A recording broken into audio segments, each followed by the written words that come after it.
Okay, so I've just finished watching Ninjago Dragons Rising Season 3 Part 1, and it was pretty peak. One of the best Ninjago installments, definitely. Definitely my top 10. I don't know where I put it though. But this isn't the actual review. I don't know when I'll do that. Maybe when the actual full season comes out.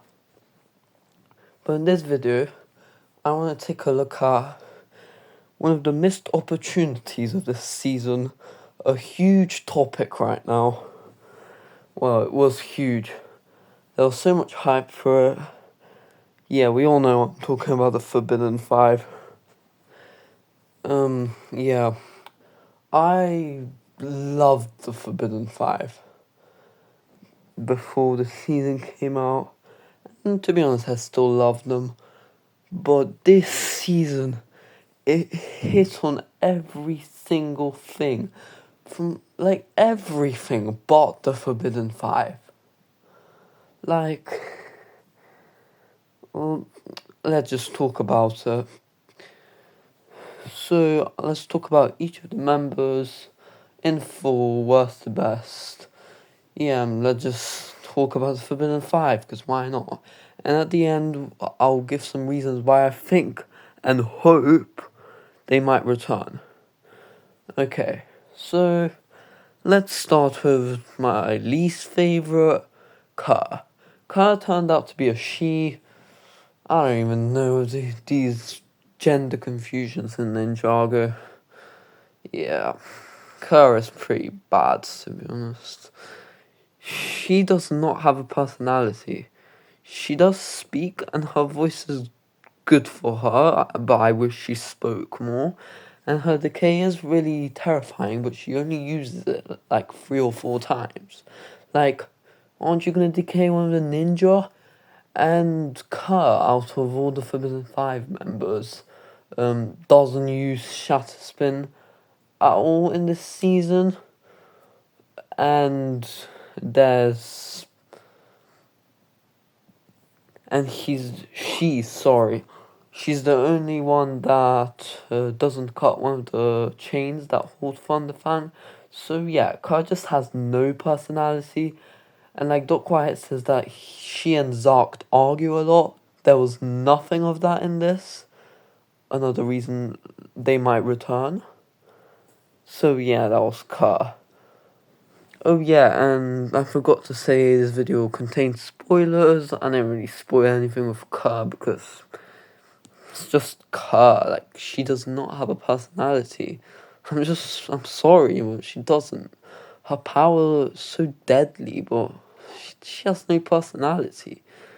Yeah. Next member.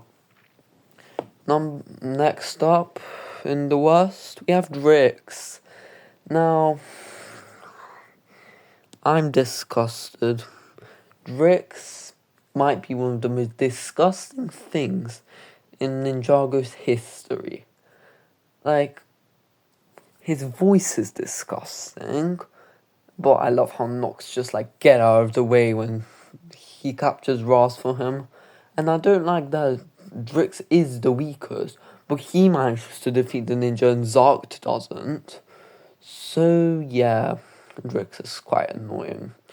I don't like him. Every time he did something disgusting, I was like, ew. Yeah, very disgusting character. And I'll give 3 of the most disgusting moments. When Kaya shoots fire at him, he just shoots a hole through him, and the bugs in him, they fuse together to make part of his body. Yeah, it gets worse. This one's not as bad, but bugs go to the prismatic blade, and they create his hand around it. Again, disgusting. But the most disgusting instance of him being Drix overall is when he lets out a bug out of his mouth to tell the Forbidden 5 to join him. That is just... like... that is the most disgusting moment in the season, definitely. Yeah.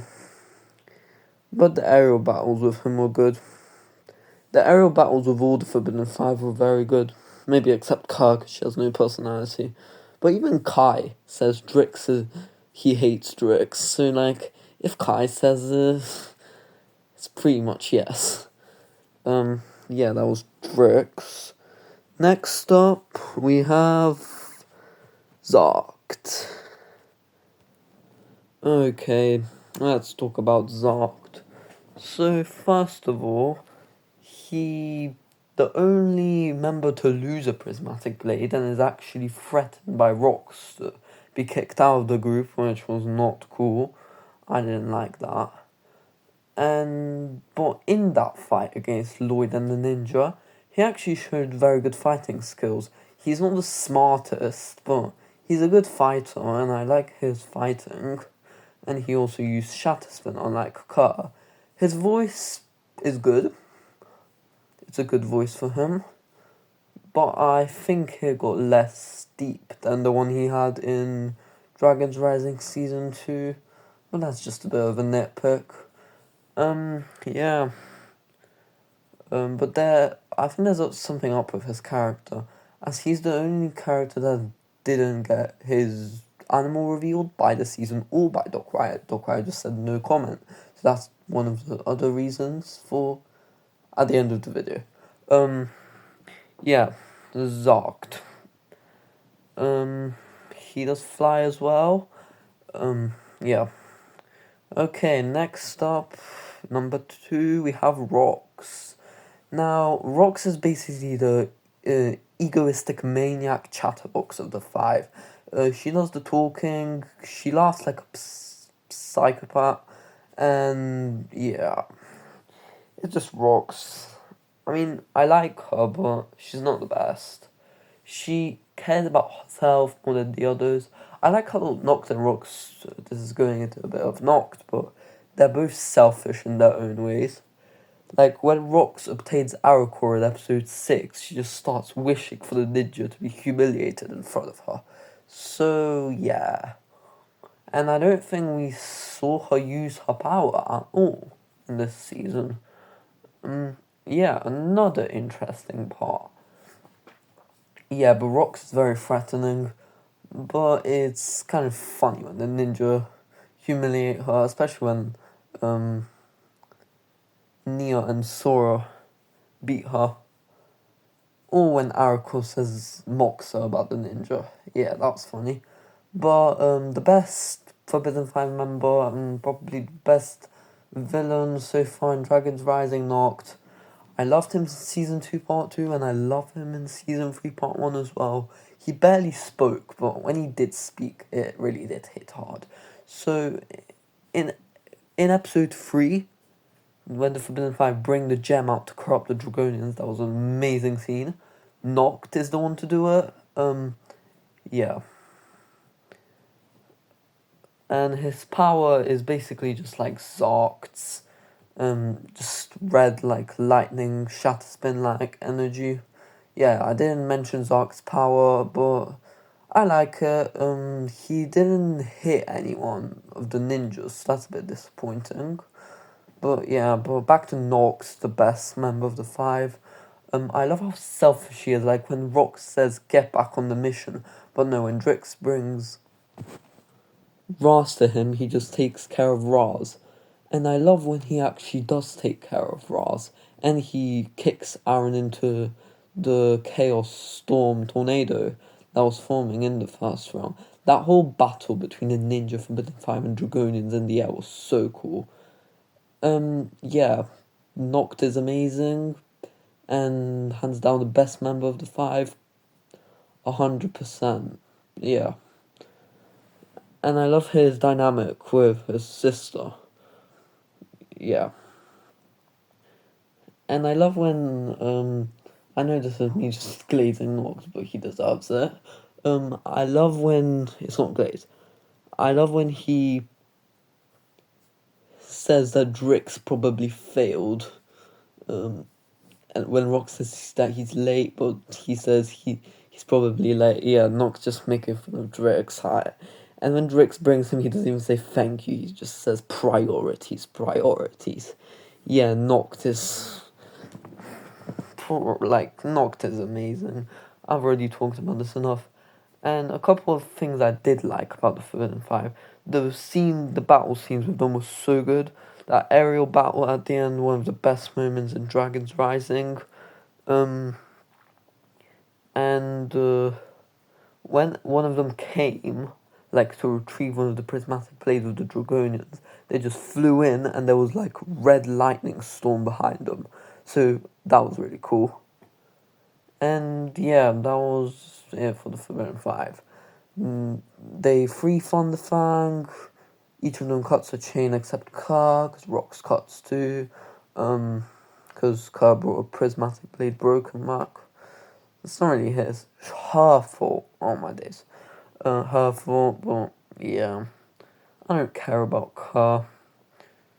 She doesn't have any personality anyways. But yeah, Thunderfang betrays them, calls them his minions, takes their souls, and we see Rox's mask go off and we see her fangs, and they're pretty similar to Noct. So yeah. Kind of disappointing, but with the scenes they were in, they were very menacing, even though they barely talked. But yeah, Noct and Rox were really menacing, and I really hope they return, like, really hope. If they don't, that is such a missed opportunity. But the clues I have are the fact that Lloyd's soul came back when Thunderfang took his soul, so Forbidden Five souls definitely are going to come back, I hope. And there is many other clues, like Doc Wyatt did not confirm Zark's animal, yet he confirmed the others. He just said no comment on Zark's animal. And was there a mention of it in the show? No, and they're not going to be in part 2, so surely they have to return. And he also did comment, oh no, sorry, Rox didn't use her fear power, so another thing. And he said Noct is stronger than the Omega. So, like, they're surely going to return if they're stronger than the Omega. Like, yeah, there was just a lot of hype and talk about them.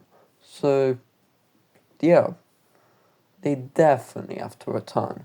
Surely. I really do hope they return. Or else they would just be wasted like Lloyd's only form in Crystallize. But let's not go into that territory. But yeah, the Forbidden Five were cool up to episode 9. Especially Noct and Rox though. But yeah. One thing also, I'm wondering why Zark failed to get the prismatic blade. Is it on purpose? Because, like, his animal isn't the only one to be revealed. Like, is the only one to not be revealed. Like, the others are revealed. They're animals. So, maybe Zark's gonna betray them. Because, like, Drix is confirmed to be the weakest. So, why did he not fail? Yeah, these very questions. But Season 3 Part 1 was peak. And the Forbidden Five were a bit disappointing, but the rest of the season delivered. I'll definitely make a video of that. I don't know when. Maybe when part 2 comes out to, like, sum up the season collectively. But yeah, that was my talk about the Forbidden Five. I still like them, but I was a bit disappointed. But yeah, I still really like them, and I'm still gonna collect them mainly because they look amazing. But yeah, that's it for this video, just a Forbidden Five analysis. And yeah, I really hope they come back. But this will do it for today, and bye.